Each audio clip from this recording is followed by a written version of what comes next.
नमस्कार, कहता है वोटर में आप सभी दर्शकों का स्वागत है। आपके साथ मैं हूं आसिफ खान। न्यूज़ 18 राजस्थान की टीम कहता है वोटर के दौरान आज पहुंची है सिविल लाइंस विधानसभा सीट के ऊपर। वर्तमान में यहां से मौजूदा जो विधायक हैं उनका नाम प्रताप सिंह खाचरियावास है और वो राजस्थान सरकार के अंदर मंत्री भी हैं। और लोकसभा सीट से यहाँ पर रामचरण बोहरा जो है वो ज्योति खंडेलवाल को टक्कर दे रहे हैं और दोनों का आपस के अंदर यहाँ पर रैलियाँ यहाँ पर जारी हैं। लोग एक दूसरे के चुनाव प्रचार के अंदर लगे, इसलिए यहाँ के वोटर क्या सोचकर वोट करेंगे। हम पहुँचे सिविल लाइंस, जानेंगे वोटरों के दिलों का हाल, क्या यहाँ के मुद्दे होंगे जिनको लेकर वो अपने कैंडिडेट का चुनाव करेंगे। यहाँ सिविल लाइंस के इस पार्क में खासे लोग जमा हैं। गर्मी बहुत ज़्यादा है लेकिन बावजूद उसके सियासी चर्चा यहाँ पर लगातार जारी है। तमाम लोग यहाँ पर इकट्ठा हैं। हमने इनसे बात करने की पहले भी कोशिश की और इनके दिलों का हाल जाना। आज सिविल लाइंस के वोटर के दिलों का हाल जानेंगे। मनोज जी, आप यहाँ पर खड़े हैं और अभी अभी रैली से फारिग होकर आप यहाँ पर लौटे हैं। अब जब आप वोट करने के लिए जाएंगे, इतने लोग यहाँ पर पार्क में इकट्ठा हैं, क्या यहाँ के मुद्दे होंगे, क्या सोचकर आप वोट करेंगे? देखिए, सबसे बड़ा मुद्दा है जो रामचरण जी बोहरा थे, वो पूर्व में सांसद थे, वर्तमान में सांसद हैं। उनका 5 वर्षों में कार्यकाल जीरो रहा है। उन्होंने कभी जनता की सुध नहीं ली। अभी हम रैली से होके आए हैं, जनता में उनके प्रति बड़ी निराशा है। और ये सबसे बड़ी बात है कि ज्योति खंडेलवाल जी जयपुर की बेटी है, बहू है, उनके प्रति जो लोगों की भावना है, क्योंकि 48 वर्ष बाद में एक महिला को, महारानी गायत्री देवी के बाद में एक महिला को मौका मिल रहा है सांसद बनने का, तो लोगों में उत्साह है कि ये महिला बने, काम करने वाली है, जुझारू है और ऑलरेडी लोग उनको महापौर के रूप में देख चुके हैं। तो लोगों की जिज्ञासा है कि सांसद वर्तमान में अगर बदलेगा तो उनके लिए उनकी मांग दिल्ली तक बदलेगी। और वर्तमान में एक बहुत बड़ी बात है कि राजस्थान में गहलोत सरकार है, ये सरकार 5 वर्ष कार्य करेगी। अगर सांसद यहाँ से कांग्रेस का जीत के जाता है तो वो एक कड़ी के रूप में मजबूती से काम करेगा।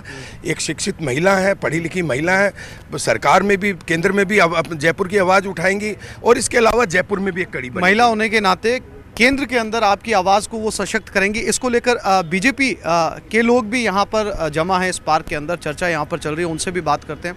आंचल जी, जैसा कि इन्होंने कहा कि महिला नेत्री हैं, वो शहर की मेयर भी रह चुकी हैं, ऐसे में इनको ज़्यादा उम्मीदें हैं। महिलाओं के मुद्दे उठाने के लिए भी संसद में किसी महिला चेहरा का होना बहुत ज़रूरी है। देखिए, विपक्ष में आज ज्योति खंडेलवाल जी ये बोल रही हैं कि मैं जयपुर की बहू हूँ, जयपुर की बेटी हूँ। तो जयपुर की बहू, जयपुर की बेटी होने के नाते ये नहीं है कि जनता ने उनको चुन ली है, क्योंकि इतना आप देख सकते हो कि जब वो महापौर रही हैं, 5 साल उन्होंने जब जयपुर पे शासन किया है, तो आपको मालूम है कि निगम में उनके कितने घोटाले सामने आए। ये आप ही नहीं है, जनता ही नहीं है, सब पूरा जयपुर जानता है इस चीज़ को। और हमारे जो अभी रामचरण जी बोहरा जयपुर से प्रत्याशी हैं, लोकसभा प्रत्याशी हैं, वो वर्तमान में भी 5 साल अपनी सेवाएँ दे चुके हैं और उनके ऊपर एक भी ऐसा कोई कलंक नहीं लगाया, भ्रष्टाचार का कोई एक ऐसा आरोप हमें सामने वाला कांग्रेसी हमें एक भी आरोप ऐसा लगा के बताए कि जो रामचरण जी बोहरा के ऊपर एक भ्रष्टाचार का लिप्त कोई हो। और ज्योति खंडेलवाल पूरे 5 साल तक निगम में इतने घोटाले करते आई हैं कि आज उनको अपने घोटालों के अगर ब्यौरा भी देना पड़ा तो वो भी कम पड़ जाएगा।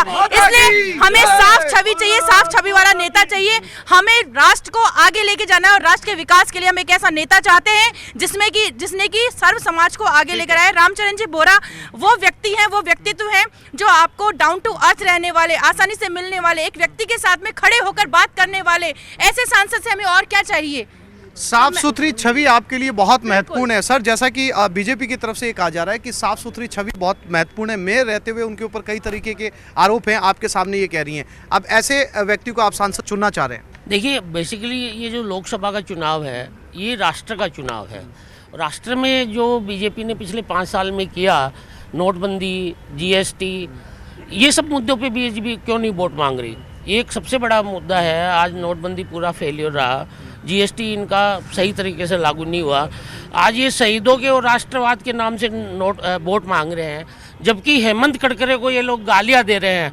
इनको अपनी काबिलियत पे वोट मांगना चाहिए।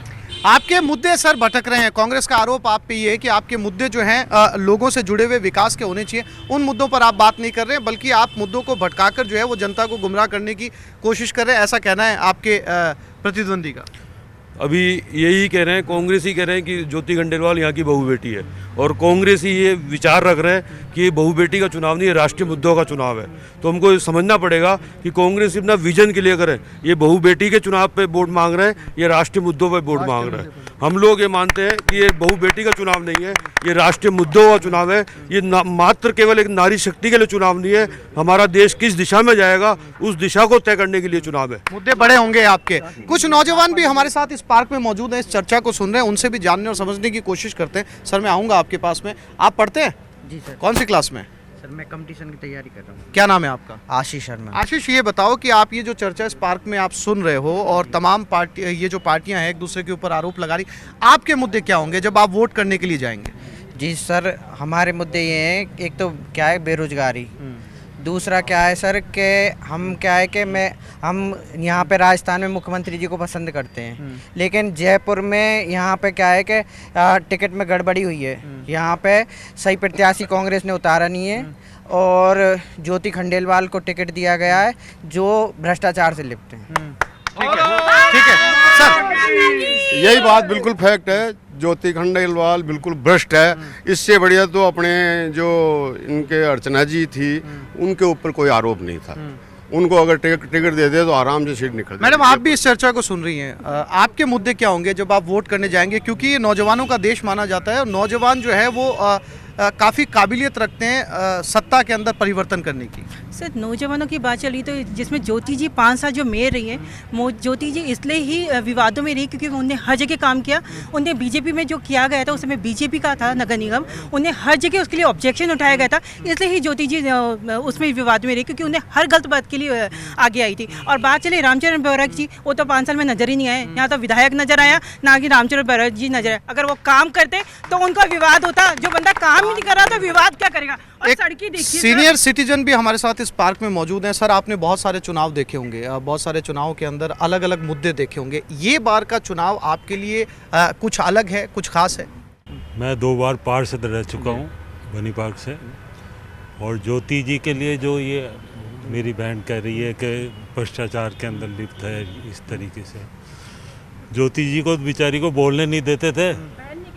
और पूरे सदन के अंदर मैं 10 साल रहा हूँ मैडम, 5 साल उनको बोलने नहीं दिया, बीजेपी के अंदर हंगामा कर दिया। एक वो लक्ष्मीबाई जिस तरीके से वो लड़ती थी, वो एक भ्रष्टाचार को आरोप लगाए थे उस टाइम। किसके ऊपर? कोई टाइम में चले आपने हंगामा किया। ठीक है सर, निजी आरोप ना लगाएं सर, सियासी चर्चा चल रही है, निजी आरोप ना लगाएं सर। आप भी नौजवान हैं, आप भी जब वोट करने के लिए जाएंगे, आपके मुद्दे अलग होंगे? बिल्कुल, मेरे मुद्दे काफ़ी अलग होंगे। पहली बात तो लोकसभा चुनाव लड़ा जा रहा है। लोकसभा जो हमारे यहाँ का लोकसभा चुनाव है उसके लिए जो चेहरा बताया जा रहा है रामचरण बोहरा जी, तो भैया मोदी क्यों चिल्लाते हैं? रामचरण बोहरा जी चिल्ला लें, वो बेटर है हमारे लिए, पहली चीज़। सेकेंडरी चीज़ ये है, जब से मैं काफ़ी दिनों से मिल रहा हूँ, मेरे भाई काफ़ी लोग बीजेपी के भी जानकार हैं, सब हैं, मुझे ये बोलते हैं जैसे अभी एक सैटेलाइट वाला एक मसला हुआ था। अरे भाई, इंडिया 1947 में आज़ाद हुआ है, ना कि 1983 जब बीजेपी क्रियान्वित हुई है। इन दोनों चीज़ों का फ़र्क समझो आप। हमारी तरक्की जस्ट स्टार्ट हुई 1947 से, ना कि अभी नहीं। आर्यभट्ट साहब प्रथम उपग्रह छोड़ा गया था, वो 1975 में छोड़ दिया गया। मैडम, 70 साल में कुछ नहीं हुआ, आप ये कहते हैं? सर, जो 70 साल पहले गरीबी का उत्थान करने का इसका कांग्रेस का एम था, आज भी वही है 70 साल बाद में गरीबी का उत्थान करने का। क्यों? अब तक क्या किया कांग्रेस ने 70 साल से? हमें जानना चाहते हैं कांग्रेस से 70 साल में कांग्रेस ने क्या किया।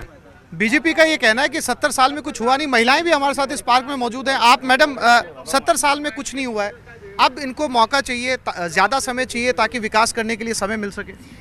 सर, सबसे पहले तो मैं ये कहना चाहूँगी, हमारे सपोर्ट में नारी शक्ति खड़ी हुई है, और सबसे पहले मैं नारी शक्ति के लिए भारत माता की। अभी भाई साहब ने कहा कि नारी के लिए नहीं है, तो फिर ये क्यों भारत माता के लिए नारे लगा रहे हैं? वो भी तो एक नारी शक्ति है ना, नारी के पीछे ही है। और रही 70 साल की बात, जो भारत सुई नहीं बना पाता था, आज मिसाइलें बना रहा है, वो इसी वजह से बना रहे क्योंकि कांग्रेस ने 70 साल तक राज की है। मनोज जी, सिविल लाइंस के मुद्दे क्या होंगे जो आपको लगता है कि आपका प्रतिनिधि जब दिल्ली में जाएगा तो उन मुद्दों का समाधान होगा? देखिए, जयपुर की सबसे बड़ी प्रॉब्लम है स्मार्ट सिटी। स्मार्ट सिटी के नाम पर घोटाला हुआ। Bharatiya Janata party smart city के नाम पर कुछ भी काम नहीं कर पाई। उसके बाद में ये द्रवती नदी का जो प्रोजेक्ट था, द्रवती नदी का प्रोजेक्ट पूरी तरह से इनका फेल हुआ। वो आधा अधूरा ही बीच में रह गया। ये आदर्श गांव जो योजना थी, कितनी बड़ी ठगमरी हुई। वहाँ ना कोई अस्पताल बना, ना कोई सड़कें बनी, ना कोई पानी पहुंचा, ना कोई टंकी पहुंची, ना कोई स्कूल पहुंचा। बुनियादी मुद्दों का अभी भी अभाव है। 5 साल के अंदर कुछ हुआ नहीं। मैडम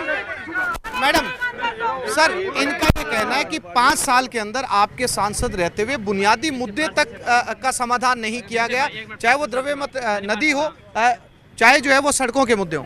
देखो जी, मैं ये बोल रहा हूँ, मेरे कई कांग्रेसी मित्र भी हैं, वो कई बार बहस हो जाती है नॉर्मल भाईचारे में, तो वो पूछते हैं, बोला इस बार आप लोकसभा चुनाव किस मुद्दे पर लड़ोगे। मैं बोला जिस मुद्दे पर आप चलना चाहो उस मुद्दे पर हम तैयार हैं। चाहे विकास के मुद्दे पर आ जाओ तो हम उसमें तैयार हैं, आप योजनाओं के मुद्दे पर आ जाओ तो हम उसमें तैयार हैं, आप राष्ट्रवाद के मुद्दे पर आ जाओ तो हम उसमें तैयार हैं। हर चीज़ में हम आपसे अव्वल ही रहेंगे। आप शौचालय किसने बनवाए, बहन बेटियों की इज्जत किसने बचवाई? ठीक है सर, इनका ये कहना है कि इस 5 साल के अंदर जो है वो भरपूर काम किया गया है, आप उसकी अनदेखी कर रहे हैं। सर 5 साल में कुछ नहीं काम नहीं हुआ। जिस जगह आप खड़े हैं, ये रमेश जी पार्षद हैं, इस पार्क की हालत देख लो, ये रोडों की हालत देख लो, नालियों की हालत देख लो, लाइटों की हालत देख लो, खंभों में लाइटें नहीं है। इस पार्क की इतनी गंदी दशा हो गई। आप देख रहे हो पानी पे से चांदपोते की जो रोड है, 3 मौतें हो चुकी हैं। इनके मंत्री जी ने कुछ नहीं करा, सुनवाई नहीं करी, फुटबॉल बना के रख दिया स्थानीय निवासियों का। सर आप आगे आइए। सर आप आगे आइए। सर ये कह रहे हैं कि ये पार्क, सड़क इन 5 साल के अंदर आप कहते हैं कि आपका सांसद जो है सहज उपलब्ध था। इनका ये कहना है कि सांसद देखे नहीं देखे गए। 5 साल पहले पार्क नहीं था, यहाँ खड्डा था खाली, पार्क बना हुआ है और वहाँ नेम प्लेट लगी हुई है, आप देख सकते हैं जाकर के। सर सुनिए सर और भी लोग हैं। ये जिस पार्क में आप खड़े हैं, ये पार्क यहाँ के सांसद ने बनाया, ये बीजेपी का कहना है। मैं तो इतनी सी बात कहना चाहता हूँ कि हम जिस क्षेत्र में खड़े हैं ना, इस क्षेत्र का जो विधायक है प्रताप सिंह जी खाचरियावास, उनकी लगाई हुई प्याऊ भी सही नहीं करा पाई है। ये स्थिति है। आप कहाँ जाओगे, पूरे जयपुर की कहाँ बात करते हो आप? आज स्थिति यहाँ की प्याऊ भी रिपेयर नहीं करा पाते। मीडिया के ये है, विकास पे चुनाव लड़ो, मुद्दों पे चुनाव लड़ो। मैडम प्याऊ जी, ये जितने भी बोल रहे हैं, इनसे ये कहो, आपके दिल पे हाथ रख के पूछो कि ये 5 महीने पहले कहते हैं ये मौका परस्त लोग हैं, सरकार चेंज हो गई तो ये चेंज हो गए। ये सारे बीजेपी कहते हैं, इनके दिल पे हाथ रख के भारत माता की जय, ये सारे बीजेपी कहते हैं। सर और आज मनोज जी मेरी बात सुनिए। मैं सवाल ये है मेरा कि जिस पार्क में हम खड़े हैं उसके बाहर नेम प्लेट रामचरण बोरा की लगी हुई है, इनका ये कहना है, और आप कह रहे हैं विकास नहीं हुआ। सर, विकास के नाम पे मैं आपको बहुत बड़ा मुद्दा दे रहा हूँ। जोटवाड़ा रोड, पानी पेज से चांदपोल की सड़क पे कम से कम भी 1 दर्जन से ज्यादा दुर्घटनाएं हुई, कम से कम भी 7 से 8 आदमियों की मौत हुई। वो जोटवाड़ा रोड 5 वर्षों में पैचवर्क को तरस गई। आज आप देख सकते हो, खाचरियावास जी ने आते ही सबसे पहला काम किया, 4 करोड़ रुपए पानी पेज से चांदपोल की सड़क का उद्घाटन करके आज आप सड़क को देख सकते हो, ये नई सड़क बन रही है। सिविल लाइंस में मौजूद है। सिविल लाइंस के इस छोटे से पार्क के अंदर सियासी चर्चा चल रही है। हालांकि गर्मी बहुत ज्यादा है, लेकिन बावजूद उसके लोगों का सियासी पारा भी गर्मी के साथ लगातार चढ़ता जा रहा है और थोड़े दिन के अंदर सिविल लाइंस के लोग वोट करने जा रहे हैं। सर, आप ब्रेक पे जाने से पहले कहना ये चाह रहे थे कि यहाँ पर जो है विकास के काम नहीं हुए, जबकि बीजेपी का ये कहना है, उन्होंने तमाम वो काम गिनवाए, चाहे वो पार्क को लेकर हो, प्याऊ को लेकर हो, सड़क को लेकर हो, उन्होंने वो काम करवाए। विकासवाद और राष्ट्रवाद ये दोनों मुद्दे गौण कर दिए गए हैं और ये कटु सत्य है। आपके माध्यम से मैं मोदी जी से 4 पंक्तियों के अंदर कुछ पूछना चाहता हूँ। धीर गंभीर हे भाषण वीर, बातों से चूल्हे नहीं जलते, और अच्छे दिन आए होते तो हजारों किसान आत्महत्या नहीं करते। ये कटु सत्य है।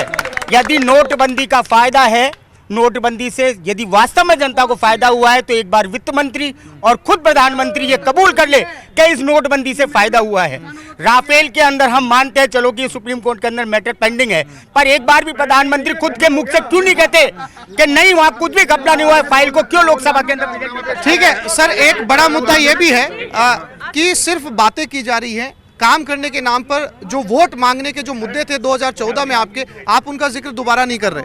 मैं आपको बताऊं, आपके माध्यम से, जितना काम इस देश में आज़ादी के बाद में माननीय प्रधानमंत्री मोदी जी ने करवाया है, किसी प्रधानमंत्री ने आज तक कोई काम कराया नहीं है।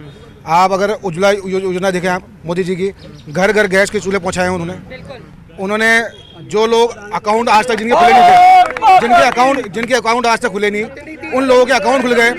हिंदुस्तान आज़ाद हुआ, हिंदुस्तान का आज़ाद हुआ जब से लेके आज तक केवल 3 करोड़ टैक्स पेयर बना पाई कांग्रेस की सरकार। आज 6.5 करोड़ से ऊपर टैक्स पेयर हो गए 5 साल में। ये कैसे पॉसिबल था? 5 साल में जितना काम हुआ है उतना 70 साल में नहीं हुआ। आप सहमत हैं? नहीं सहमत हूँ मैं, नहीं सहमत हूँ मैं। कुछ भी नहीं हुआ, मोदी मोदी कुछ भी नहीं हुआ काम, सिर्फ एक वादे करे।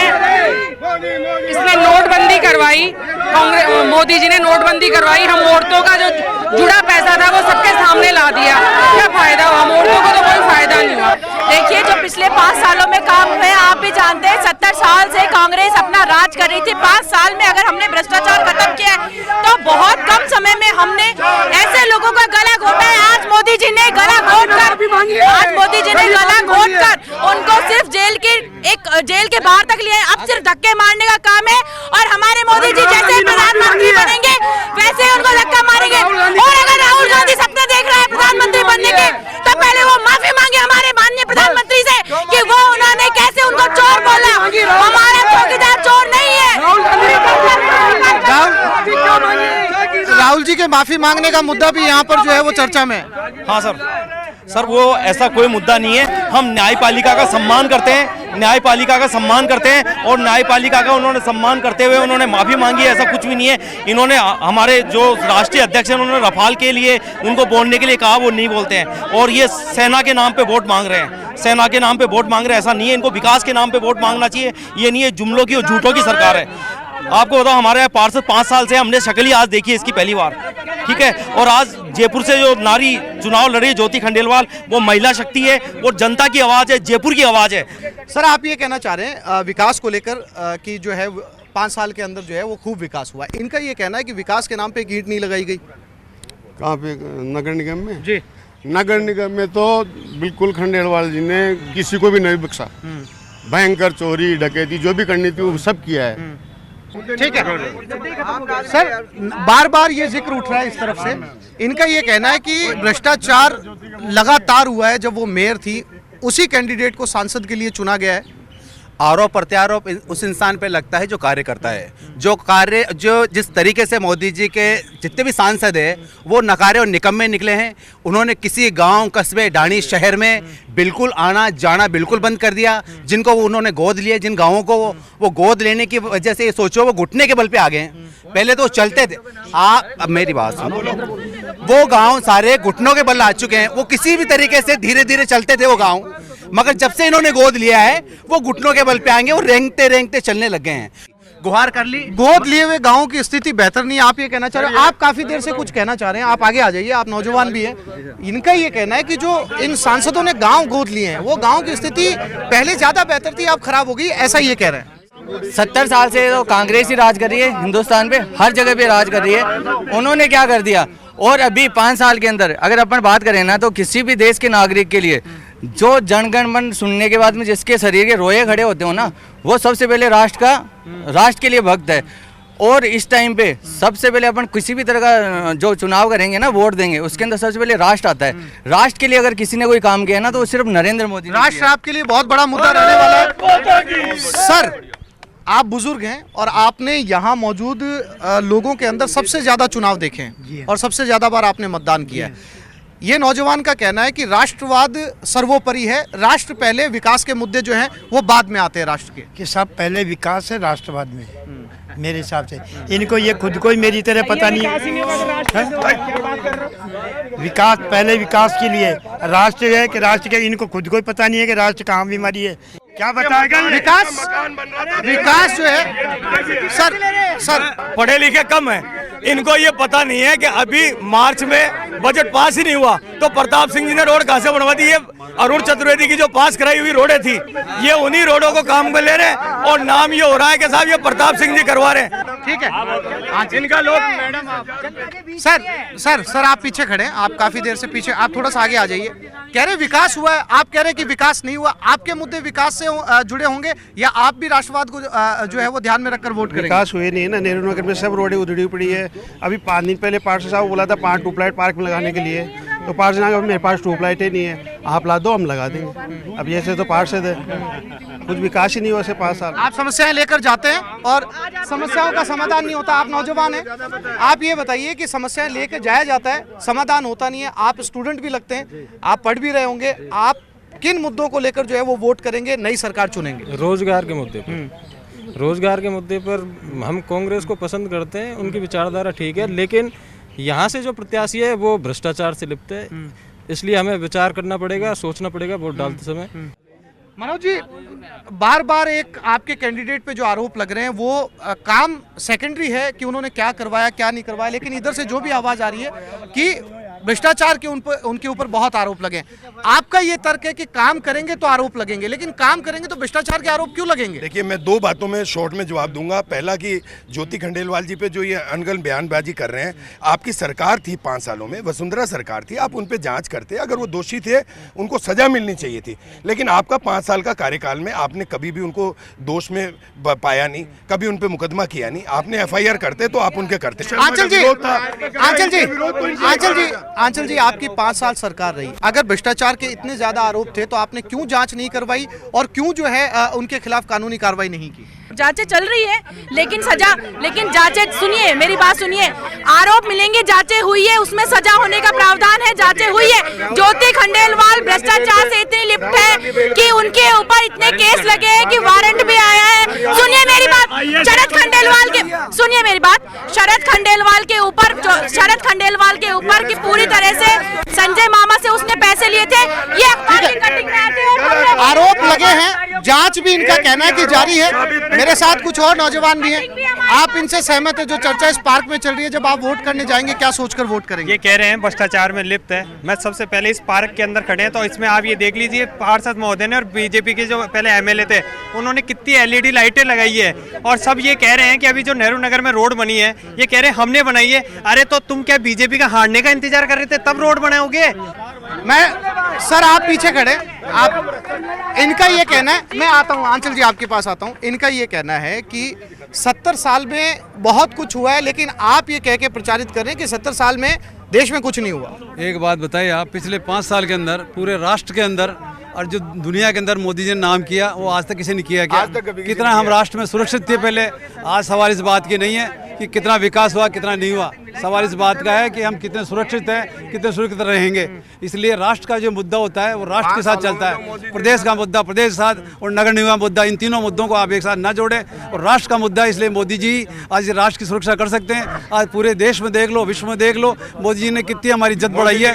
अमेरिका जाते थे हमारा प्रधानमंत्री, उसकी तलाशी ली जाती थी, आज वो वहाँ का राष्ट्रपति हमारे गवर्नमेंट में खड़ा रहता है प्रोटोकॉल तोड़ के। आप कितना सम्मान बढ़ा बताओ। सिविल लाइंस में सड़क से लेकर पार्क से लेकर वो तमाम राष्ट्रीय मुद्दों की चर्चा है जो इस समय नेशनल अखबारों और टेलीविजन के ऊपर देखी जा रही है, और यहाँ के लोग अपनी अपनी पार्टी के साथ में डटकर खड़े हैं और चुनाव के दिन के लिए तैयार हैं। अब देखना ये होगा कि सिविल लाइन से मतदान और जनमत ज्योति खंडेलवाल के पक्ष में जाता है या रामचरण बोहरा के। कहता है वोटर में फिलहाल इतना ही, अगले दिन फिर मुलाकात होगी किसी दूसरे शहर में, किसी दूसरी कॉन्स्टिट्यूएंसी पर, जानेंगे वोटर के मनों का हाल। कहता है वोटर में फिलहाल इतना ही। नमस्कार।